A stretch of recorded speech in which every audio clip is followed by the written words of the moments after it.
day 13, and I was just walking in the forest and just feeling so amazing, really just melting into the beauty and the sounds of birds and bees and butterflies, and then a thought pops in, like a worried thought, something that I've already decided in my mind that it's good, it's worked out, it's going to be fine, this situation. And then, but the thought is like a familiar thought, that I used to grab onto and entertain. What if it doesn't go right? What if it doesn't? What if I'm wrong? What if how can I relax? Maybe it's responsible to relax. I shouldn't assume that things will go, as I wish. And it's such a constant in a relationship, right? It's so familiar and habitual to think about the worst case scenario. I think it's for so many of us, right? We are scared, we're terrified by life, we're traumatized by something that has happened in the past. We feel that it's safer to hold on to, try to control and prepare ourselves for the worst case scenario, but we don't realize to what extent we then kind of set us up, and we set us up for this experience of life to be this tortured, worried, focused on not the wrong thing, but if the future is undecided, right? We never know the future. We can plan it all perfectly, and then something will still happen that we couldn't have predicted. I think life is actually, that's the only thing that we actually know for sure, is that life is unpredictable no matter how well we plan for it. So then, if the future is always undecided, then how do we choose to live in the now? How do we choose to live in the now? Do I walk in this beautiful forest and breathe lovely, cool, fresh air and enjoy the peacefulness that the bird song is affording me, and connect to the knowing that everything is always working out for me? Or do I choose to be driven by the fear and the worry and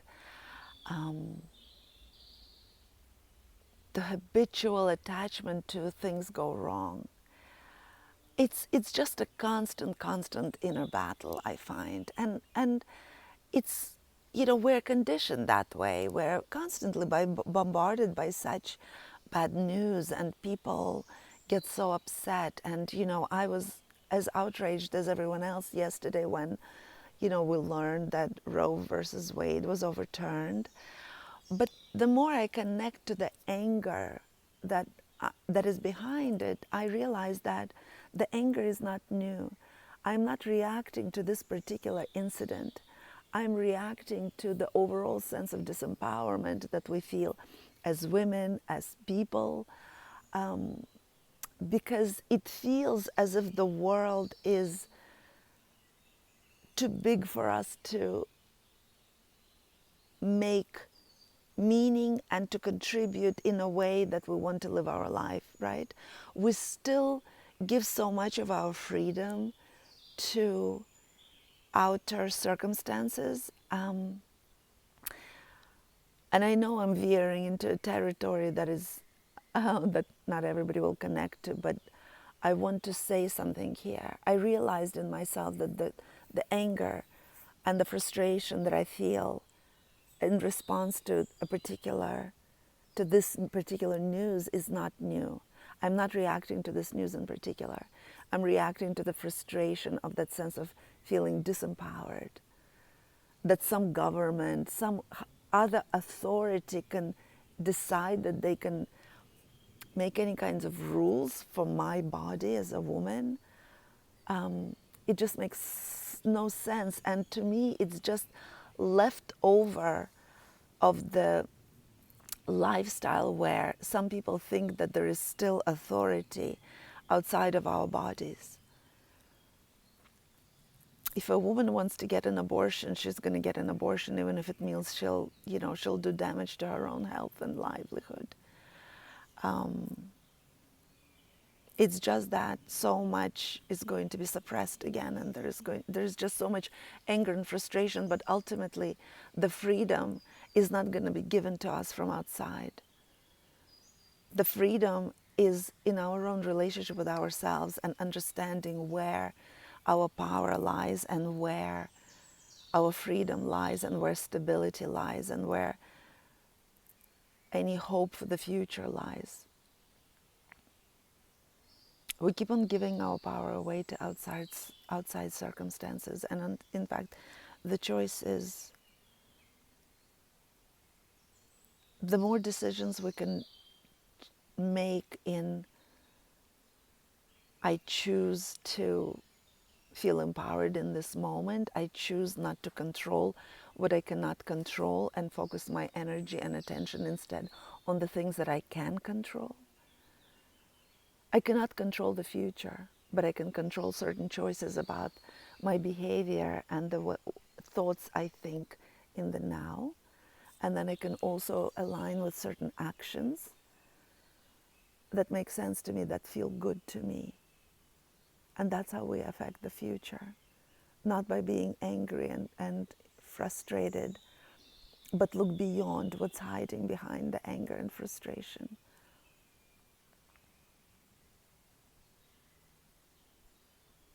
What we're witnessing is the old trying to resist where we're going.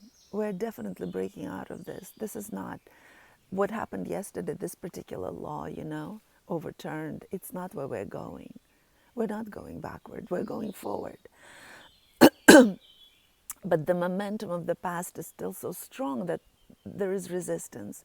It's just like, I often bring this as an example in my work with others. Our Earth was always around. It was always a planet, circling, orbiting around the sun. And yet, many, many thousands of years ago, people thought that it was a flat Earth on, 3 turtles or 3 elephants, and they would kill and burn the scientists who found this new information, that it's actually round. And it's not the sun that turns around us, we're the ones that are turning around the sun. They were burned, they were killed. But the truth remains. And, even if it took another few hundreds of years, humanity moved with the program and understood that, yeah, we are actually a round planet.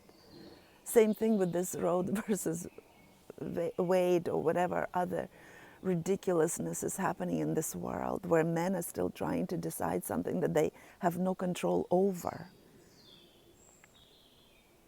We're going to do what we want to do with our bodies. Yeah, it's going to complicate it. Our situation. It's going to complicate. It's going to create all kinds of clandestine activities.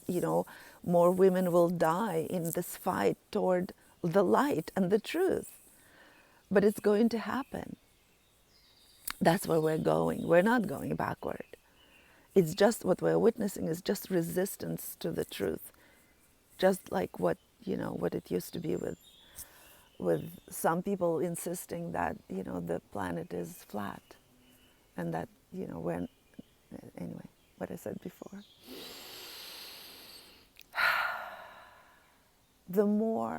I firmly believe that the more each one of us steps into our power and understands where it lies within us and the choices we make for ourselves and for our loved ones, the more we're pushing the momentum toward the light, toward the truth. The more we focus on what is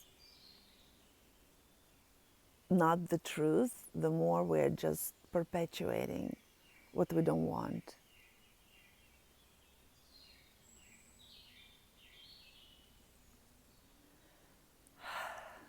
It's still kind of difficult to talk about these things because I don't know why I'm immediately jumping toward the conclusion that I will be misunderstood. And there's still, I guess, a little bit of fear around that. But this is what I'm feeling today. This is what I'm understanding about the world and where we're going. And the power is within, and stability is within, and trust is within, and we are moving forward. We are moving toward the truth. And what we're witnessing now is just resistance.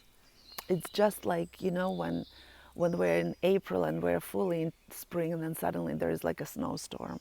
The winter is, trying to resist the spring, but we are going into the spring. Even if there is a snowstorm in April, May will come, and with it, flowers and beginning of the new season. That's what I feel we're traversing now.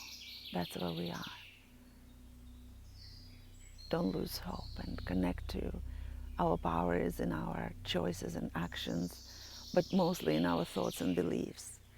Don't get despaired. We're not going backward. We're going forward. Connect to your own power, understand where it lies, and don't give it away to some people who think that they can control us. Nobody can control us if we don't give our power away. All right, I don't know. All kinds of stuff is coming up, but it felt, that's what came out of me today. I'll see you tomorrow.